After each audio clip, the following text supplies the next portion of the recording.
One of the things that you may be wondering about, and I'm going to try to clear some of this stuff up at this time, is why are we as human beings so attracted to ceremony and ritual? What is it that we get from it? And why has it always been with us all through time? Well, one of my elders in Pine Ridge, South Dakota, he explained it to me as ceremony and ritual is the language of the subconscious mind. Yeah, what he meant by that, and I've talked to him about it, and it's my understanding also, is that we have the higher self and the subconscious mind, which has access to spiritual knowledge and the blood memory and the DNA. But the ceremony and ritual is how we get the attention of the higher self and the subconscious mind.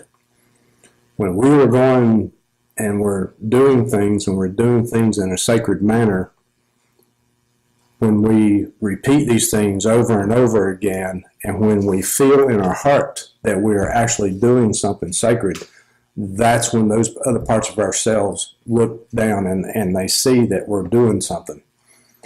They don't necessarily react to us by the words we say, like we go outside and we say, hey, I want some information.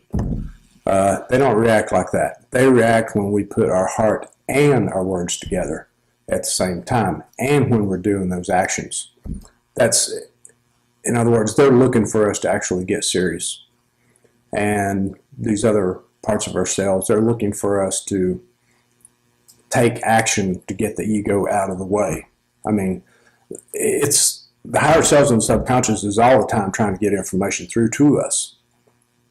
But what makes it easier is when we'll do our own personal work and we'll do our own clearing work to understand these different parts of ourselves and not necessarily get rid of our ego, but put it in its place and set it over to the side for a moment. So, and what I tell people when they come up here to do things that I do up here in the mountain, I tell them, you're only going to get out of this ceremony and this ritual as much as you're willing to put into it. There are people who will go out and want to do vision quest, and they'll just pull up in the driveway and say, I'm ready to go. And it's like, okay, what kind of preparation have you made? And they said, I just decided last week I wanted to do it. Well, what I'm trying to get through to people is that when I put people out, or when they come to ceremony here, you want to get something out of it, you got to put something in it. One of my teachers, when I first started doing sweat lodges, and these people can't understand that, but he had me fast 2 days before the lodge and the day of. And what that was doing, that was getting me prepared. That was me letting another part of myself know that I'm getting ready to do something sacred and I need your help. I need answers. Well, this is one of the reasons why we are so attracted to ceremony and ritual, because this is how we get the answers. When I'm doing ceremony and ritual up here, a lot of people notice that I'm real particular about how things are done. Like when we're working a sacred fire, I have somebody there at all times. Nobody leaves that fire alone. There's somebody there watching what goes on at all times. There are certain lines that people do not cross, and certain other people can cross those lines. There's a certain way to approach the fire. There's a certain way to put prayers and stuff in it.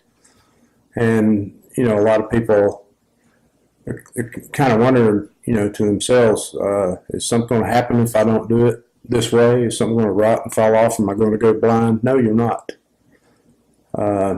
They don't understand the reason why I do what I do, or why some of these other people do what they do.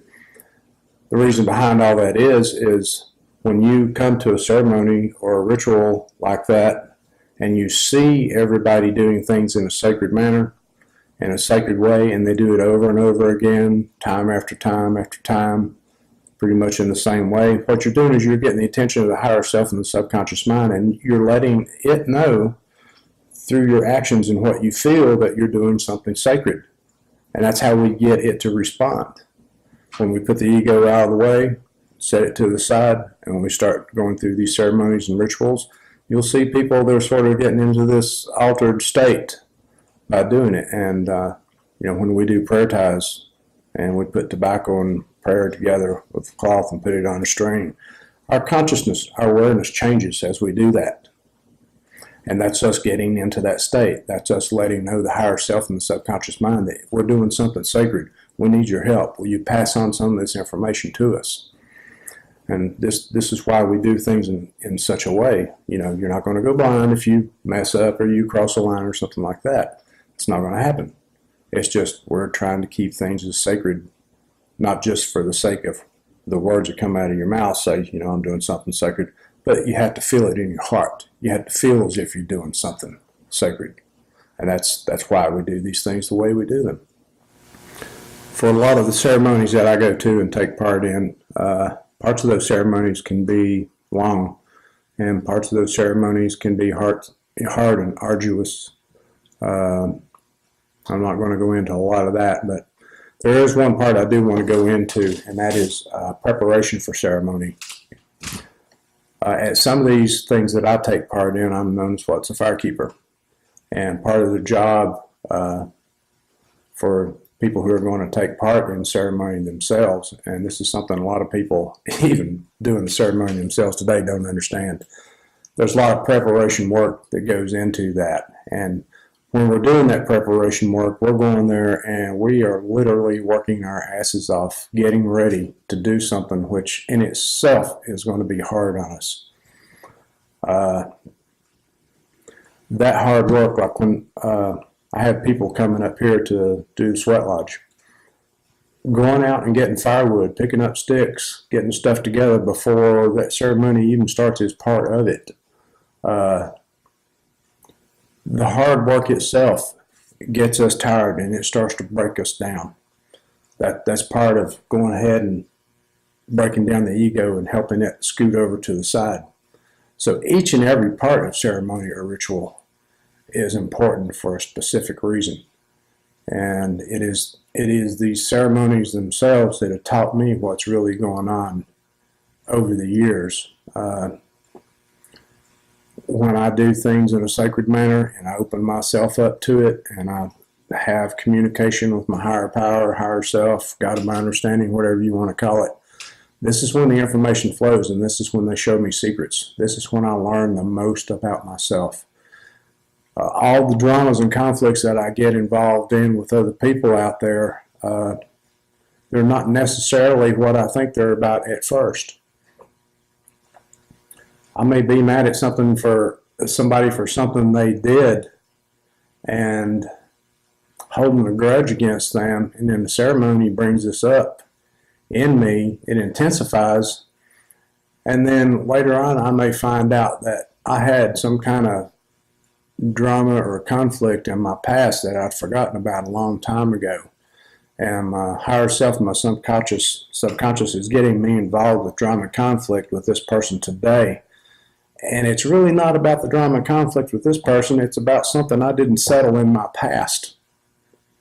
And for me to have very clear conscious contact with something greater than myself, I really do, and sometimes need to go back into my past and clear up some stuff that I thought I dealt with a long time ago. And the ceremony and the ritual and it bringing up all these feelings and emotions in me and me having tweedle-beetle battles with other people there, if I'm going there and I'm doing this for the right reason, then I'm looking at everything. I'm looking at my past.